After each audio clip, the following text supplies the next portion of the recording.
the hidden fire beneath your joints.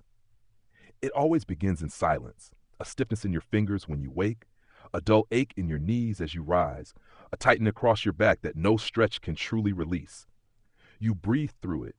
You tell yourself this is just part of getting older. But deep down, something feels wrong. Not dramatic, not urgent, just wrong. Then one morning it changes. You reach for the glass of water beside your bed, but your fingers do not cooperate.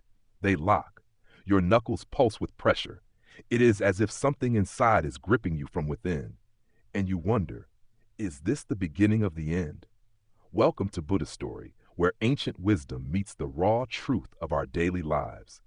In today's journey, we step into a question that most ignore until it is too late.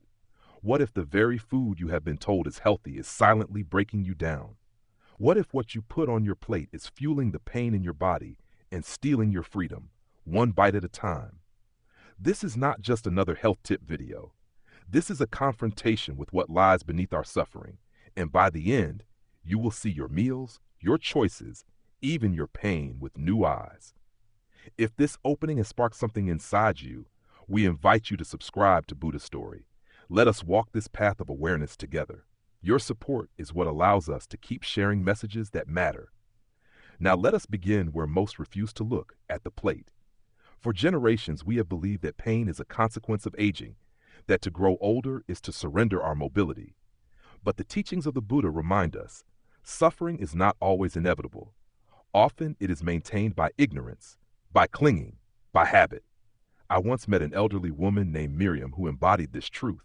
At 72, she was vibrant in spirit but burdened by pain. Her joints ached relentlessly. Her hands, once skillful in the garden and the kitchen, now trembled with every motion. She had tried everything, ointments, massages, even steroids. Nothing seemed to help. When I visited her home, I noticed a large bowl of tomato salad on her counter. "I eat it every day," she smiled. "It is my little joy." But behind the smile, her fingers were swollen, red, and locked in pain. Tomatoes, I gently told her, are part of the nightshade family, a group of plants that also includes eggplants, bell peppers, and white potatoes. These vegetables contain a compound called solanine. While harmless to many in sensitive bodies, especially aging ones, solanine can inflame joints from the inside out. She looked at me confused. "But I thought tomatoes were good for you." And they are, for some, but not for everyone. The Dharma teaches us that even what appears to be good can cause suffering when it is not right for the moment. What nourishes one person may harm another. Wisdom is in discernment, not dogma. Miriam agreed to remove tomatoes from her diet for 2 weeks. No grand changes, just a small act of mindfulness. After 10 days, her hands began to move more freely. By the end of the second week, the pain that had haunted her mornings for years had reduced to a whisper. What changed? Not her age, not her genetics. Just one choice, made with awareness. And she is not alone. There was also Daniel, a retired teacher, proud of his corn-based diet. Cornflakes in the morning, cornbread at lunch, sweet corn for dinner. His love for corn came from nostalgia. It reminded him of his childhood. But corn today is not the corn of his youth. Genetically modified, high in omega-6 fatty acids, and capable of spiking blood sugar levels in minutes, modern corn is a quiet destroyer for many seniors. Daniel's joint inflammation worsened each year, yet he refused to consider that corn could be the culprit until he heard a lecture not unlike this one. He reluctantly replaced corn with quinoa and sweet potatoes for a month. The result? Less swelling, more mobility, a regained sense of control. And then there is the case of cruciferous vegetables, cabbage, broccoli, cauliflower. These are hailed as champions of health, and rightly so. But when consumed raw, especially by aging digestive systems, they can wreak havoc. They interfere with thyroid function. They cause bloating. And they reduce the absorption of magnesium and calcium, minerals vital for joint strength. Sophia, a former nurse in her 80s, had been drinking green smoothies every morning with raw kale and cabbage. "It makes me feel clean," she would say. Yet her digestion was in turmoil, and her knees burned at night. She, too, believed she was doing the right thing. I asked her to lightly steam her greens instead. Just a 5-minute shift. Within 2 weeks, her digestion had improved and her joint pain began to ease. The lesson in all of these stories is not that food is the enemy. The lesson is that ignorance is. We often suffer not because of what we do, but because of what we do not question.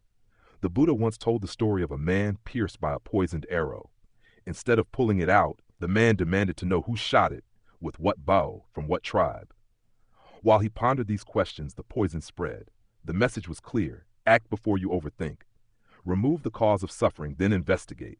Your pain is an arrow, and food for many is the poison smeared upon it. To age is not to decay. To age is to ripen, to awaken, to see more clearly. But that clarity must reach the table, must reach the body, must become action. So ask yourself now, not with fear, but with gentle honesty, are you eating your way into suffering? Or are you nourishing your path to peace? Because sometimes healing does not begin with medicine. It begins with knowing and with the courage to change. Before we move into what to eat for healing, I invite you to reflect. Which of these hidden causes of joint pain surprised you the most? A. Tomatoes and nightshades triggering inflammation. B. Raw healthy vegetables interfering with absorption and digestion. Leave your answer in the comments with either A or B. And do not forget to subscribe to Buddha Story if this message opens something within you. Your presence here helps us continue bringing wisdom to light. The gentle art of healing through food. When the body speaks, it whispers first. Then it pleads. And finally, it screams.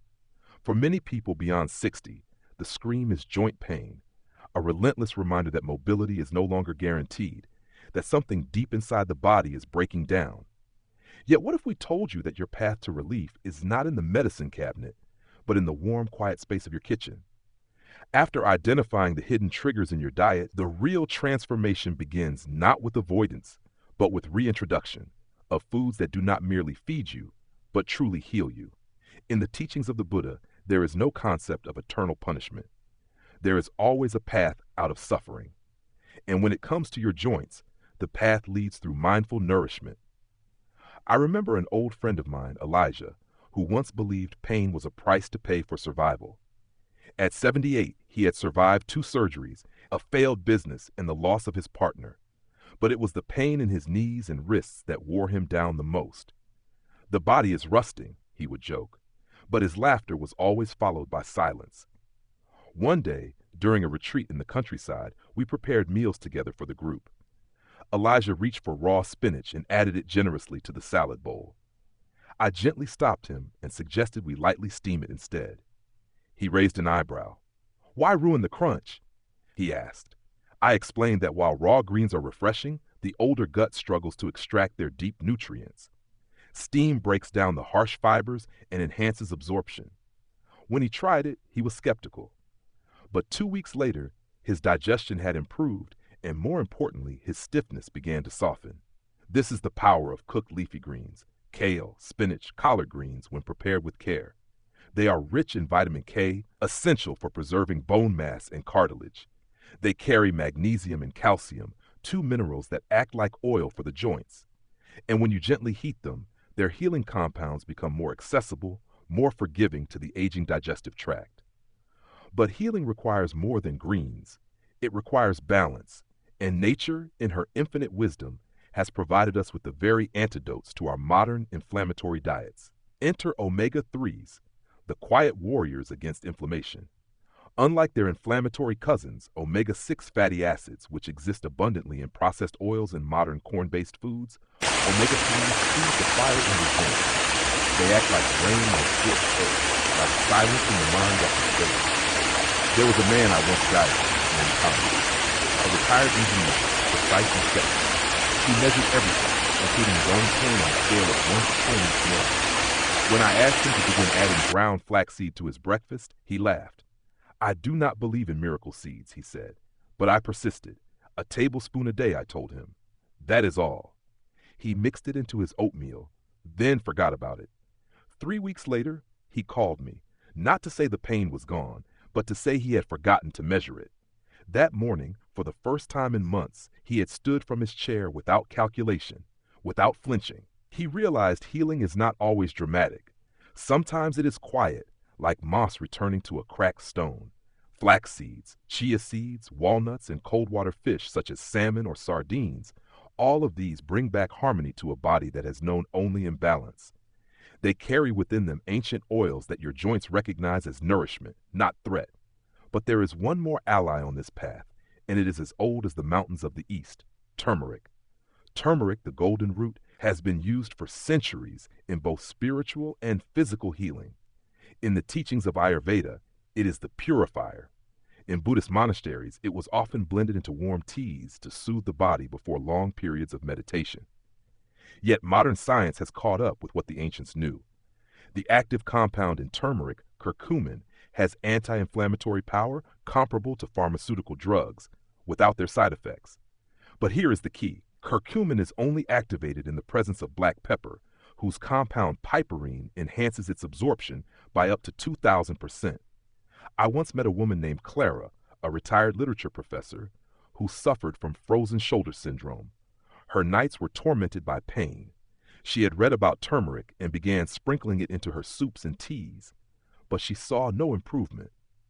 When we met, I asked her gently, "Have you been adding black pepper?" She paused. "No, I do not like spicy food." I smiled. "Just a pinch, not for the flavor, but for the unlocking." 2 months later, she sent me a letter. Not only was her shoulder more mobile, but she had resumed her morning walks under the trees, where the leaves whispered lines of poetry to her again.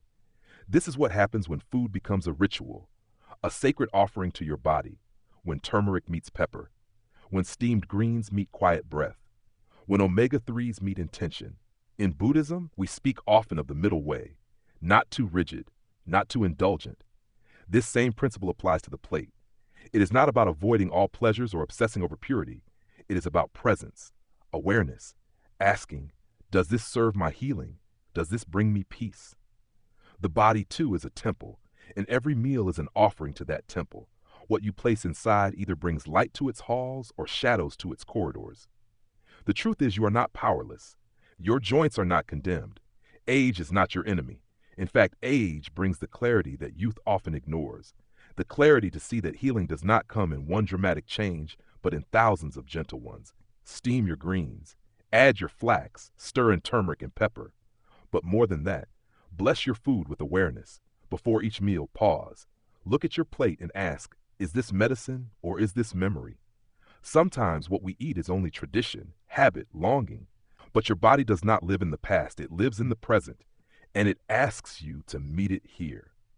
So if your knees have been pleading, if your hands have been whispering, if your spine feels older than your spirit, listen, not with fear, but with reverence.